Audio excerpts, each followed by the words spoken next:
All right. Concept 39. Public self slash lived subjectivity by Linda Martin Alcoff. It's a bigger. The experience of a disjuncture between one's interior sense of self and the way one is viewed in public by others, especially by those with more dominant mainstream or higher status identities, is a common theme in the writings of persons of color, LGBTQ folk, colonized populations, and people with disabilities. We might not even recognize ourselves in the projection that others have of us if there is a significant distortion of if there is a significant distortion effect. The question then arises, is our public self connected in any way to our real or lived self, our own sense of ourselves, or perhaps who we really are? This essay will explore this question and the effects of the disjuncture between one's public self and one's lived sense of self.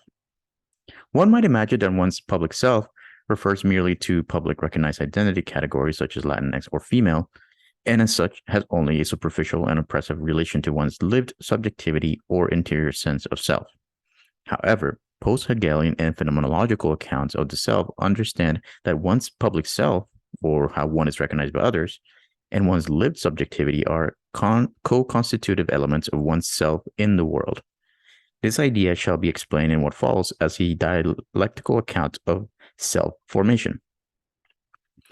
The dialectical account does not reject the possibility that there are conflicts between one's exterior and interior self, and so it can be useful to continue to talk of these two aspects of the self, even though we take them to be related. I will begin by considering the implications of our sense of disjuncture between how we are seen by others and how we see ourselves, on how we understand the formation of ourself as a whole as we move between public and private spheres, familiar and work environments, and out from beyond our neighborhoods or subcultures. Of course, we may well have multiple publicly recognized or acknowledged selves, quite distinct from one another, and not all of them may be equally oppressive or inaccurate to our own self-perception. And there's also the possibility, as discussed below, that publicly recognized self can teach us some truths about our lived experiences and in fact have more truth value than our subjective sense of who we are. I will begin, however, with the issue of a disjuncture that is caused by marginalization and oppression. The Cubana feminist philosopher Ofelia Schutt has described the dilemma of minority identity groups as a form of enforced public erasure. When my lived subjectivity or sense of self is unintelligible in the mainstream public domain, she suggests, I am invisibilized. Even more, she argues that in order to be able to function in a public domain that is hostile to women, Latinas, brown-skinned people, Spanish speakers, etc., I must often begin the invisibilization on myself. To gain credibility, achieve intelligibility, or simply to be included, the Latina is expected to perform in what Schutt calls a North American voice. This means more than speaking in English. She must demonstrate her successful assimilation to her norms of speech at multiple levels in order to display her mastery of the language and epistemic maneuvers of the dominant culture. The same culture that in its everyday practice marks me as culturally other than itself. I am thus required to cover my lived subjectivity, to engage in a pretense, and to participate in and reinforce the social oppression of my group as a price for recognition, inclusion, and acceptance. One might imagine this to involve merely the suppression of an accent or of Spanish or of Spanglish, but it can also involve a manner of dress and comportment, the way I wear my hair, the decibel level of my laugh, my effective response to people or events, my true thoughts and beliefs. In short, in hostile contexts, my lived subjectivity is inadmissible in public, and I must be on guard at every moment against slippage. While it may appear that the dominant mainstream is being inclusive of the visible Latina, what is being included is a carefully crafted and curated presentation. This requires an intensive hyper-self-consciousness, a form of identity work, we might call it, unnecessary for those whose identities are more readily acceptable. Consider the effect of this from the outside in. As Paul C. Taylor puts it, the colonization of public meaning produces hegemonic ways of seeing that posit a hegemonic spectator that accepts and acquiesces to the requirements of these perspectives. Hence, in order to create a palatable public self, I may come to adopt dominant perspectives on the bound of palatability. I may become annoyed with friends or families who blow my cover and thus slowly absorb, perhaps without intending to, the denigrating judgment of the dominant culture against people like me. This is a functional coping mechanism, not necessarily a moral flaw, but as a result, my selfhood changes. I seek out the assessment of dominant identity groups and respond to their judgment more than to those of my peers. I am calibrating my personality to gain a foothold in a larger public domain that is, in some cases, hostile, ignorant, and dismissive of my identity. If I can craft a public persona to gain social recognition of some important aspect of myself, however, the effect is that my identity changes. Successful dissembling over extended periods is bound to have deeper effect than I may have originally intended. Knowledge requires self-knowledge. Numerous philosophers have argued, else we may be misled by our individual oversights and perspective orientation. But self-knowledge also requires some matter of public confirmation. I may believe my lectures are scintillating, but a room full of sleepy-eyed students tells another story. We look to the judgment of others, not out of weakness or an undeveloped capacity for self-reliance, but in order to gain a more accurate self-understanding. However, in social context that involves prejudice towards a certain group, this process becomes unreliable. I learn only how my dress, speech, behavior generates a response that is a misrecognition. When this begins when we are young children, it is difficult to expect us to withstand the negative effect. Call this account the dialectical process of self-formation. Any given individual's personal characteristic, from confidence to charisma to the ability to tell a joke, have emerged through communal experience affected by whether one has had supportive audiences and positive interactions or not. Two further elements of this account need consideration here. The first concerns the intersectional nature of identities and concomitant variation in the public sphere to which any given individual has access. In most societies today, persons move between multiple communities and their dialogical and dialectical encounters will be varied. It may be that my interactions closer to home, my family, my neighborhood, my religious community, my subculture, will express support and positive recognition, while social contexts I enter into further afield will be uncomprehending of various aspects of my identity, misreading my gestures or mistakenly guessing my motivations. However, the reaction could be reversed between interactions in the familiar and the farther afield. In some cases, a lesbian may experience more positive forms of recognition the further away she travels from home. But the important point here is that my public or recognized self will vary by context so much so that, as Mariana Ortega puts it, we have multiplicitous selves. Though I may be silenced and misapprehended in one space, in another I might enjoy a profound sense of reciprocal understanding where my self-knowledge is given a more informed response. Such multiple variations can help us to resist the hegemonic aspirations of the hegemonic ways of seeing Taylor discusses. This variability is part of what motivated W.B. Du Bois' concepts of double consciousness. In The Souls of Black Folk, published in 1903, Du Bois writes, "It is a peculiar sensation, this double consciousness, this sense of always looking at oneself through the eyes of others, of measuring one's soul by the tape of a world that looks on in amused contempt and pity. One even feels his two-ness, an American, a Negro, two souls, two thoughts, two unreconciled strivings, two worn ideals in one dark body, whose dogged strength alone keeps it from being torn asunder." End quote. Here, the variation, as with Schutz's description above, is a contestation between not simply different, but contradictory representations. Du Bois goes so far as to suggest that these are not only unreconciled, but unreconcilable. How could a white supremacist version of you as national identity reconcile with excluded and despised minorities? Groups whose history and thus very presence is a reminder of a national injustice and a threat to national pride? Double or multiple consciousness, then, follows not only from the differentiation of one's social sphere, but from the political, economic, and cultural conflict between them. Mediation or coherence may be impossible, and yet the dialectical interplay could induce productive changes that may enable more inclusive and harmonious public domains of meaning. It can pierce hegemonic attempts at control and erasure. The representation of national identity formations today are more varied and inclusive than when Du Bois wrote, and collective minority group movement can recognize Black, naming hostile climates, misrecognitions, misinformed judgments for what they are, and thus instigating more adequate representations. In light of this discussion, we may be tempted to rename the dialectical process of self-formation a multiple or pluralist process because it involves, in almost all cases, relations between more than two. And it may be the case that the relations between multiple representations of public selves are not always conflictual. It may be productive of new syntheses that improve the well-being as well as the political agency of lived subjectivity. Gloria Anzaldúa argues that, in fact, the proudly defined counterstance to dominant cultures may fetishize opposition, circumscribing resistance to reaction.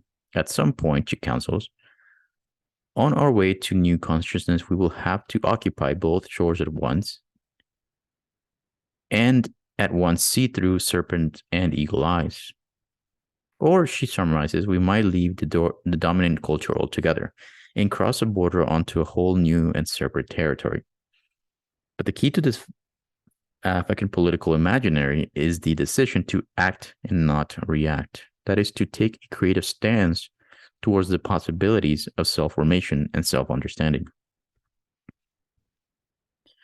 I will return to Anzaldúa's tantalizing proposal in a moment, but here I want to argue for retaining the dialectical account as one that does not lock us into opposition between reified alternatives or merely two sides. The idea of dialectics helpfully signifies the dynamic co-constitution of self, resisting an interpretation as a happy pluralism or a static juxtaposition. Just as Du Bois describes the contestation between contradictory understandings of an identity category lead to struggle, whether overt or papered over. The concept of dialectics connotes such a struggle, although, as Anzaldúa urges, we must not imagine the struggle as a simple conservation of current forms of identity. The second element that needs further exploration here is to clarify the epistemic dimension of the disjuncture between a public self and a lived sense of interiority.